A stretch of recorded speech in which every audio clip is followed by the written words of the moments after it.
Gotham City has always been a place of shadows. It's a city where darkness reigns and villains rise from the depths, each more twisted than the last. Over the years, Gotham has birthed many criminals, each with their own unique brand of terror.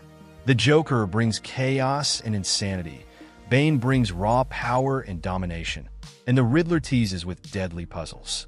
But today, we're not talking about any of the classic rogues from Batman's gallery. This is the story of Mr. Bloom, a villain shrouded in mystery, a figure that seems to defy the natural laws of life and death itself. Before Mr. Bloom emerged as one of Gotham's most sinister threats, he was just a nameless, forgotten individual. He didn't have the colorful backstory of most villains.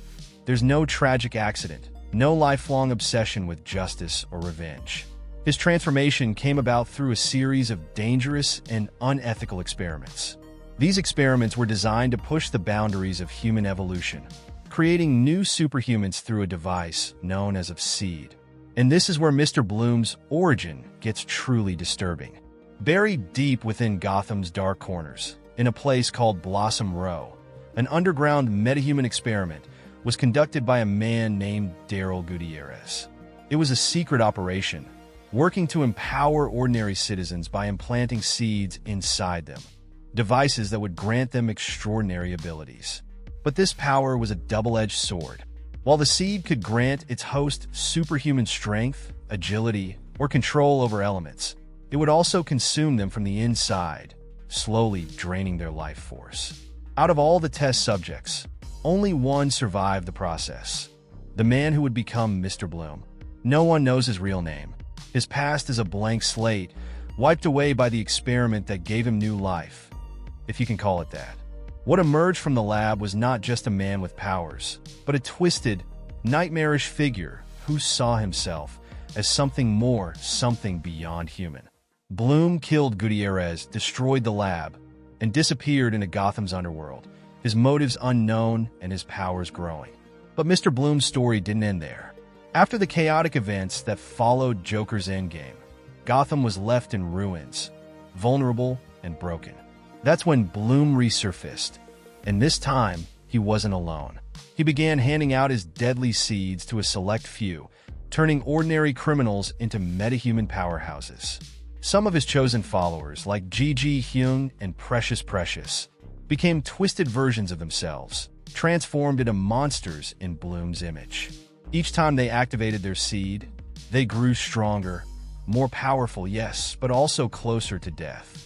Bloom had found a way to turn human bodies into vessels of destruction, all while siphoning their energy for himself. In exchange for the seeds, Bloom didn't ask for money or allegiance. He didn't need those things. What he wanted was to spread chaos.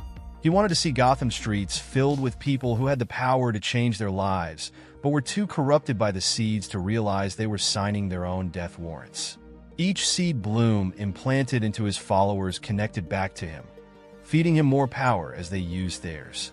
It was a symbiotic relationship, but only Bloom benefited. Then came one of the most terrifying moments in Mr. Bloom's rise to power. He went to Penguin, offering to sell his seeds in Gotham's black market. Penguin, always the opportunist, thought he could control Bloom. But Bloom had no intention of making the Penguin a part of his plan. When Penguin realized this, he shot Bloom through the head, thinking it was over. But for Bloom, death is little more than an inconvenience. He rose again, his body regenerating as if nothing had happened. With cold precision, Bloom slaughtered Penguin's men, leaving the crime boss in a pool of blood. It was a message to Gotham's underworld. Mr. Bloom was not to be trifled with. But Mr. Bloom's ambitions went far beyond the criminal syndicates. He wasn't content to rule over Gotham's underbelly. He wanted the entire city. In a shocking display of his growing power, Bloom hijacked a police Zeppelin and crashed it into a press conference attended by Gotham's elite. Business leaders, politicians, and law enforcement, all gathered in one place, and all under Mr. Bloom's mercy. As the wreckage burned, Bloom didn't just unleash chaos. He delivered a speech, a declaration. He told the citizens of Gotham that they had been lied to, that the city's power structures, its government, its police force, even its heroes, were a farce. The real power, he said, was in the hands of the people, if only they were willing to take it. He offered them his seeds, inviting them to join him in seizing their own destiny.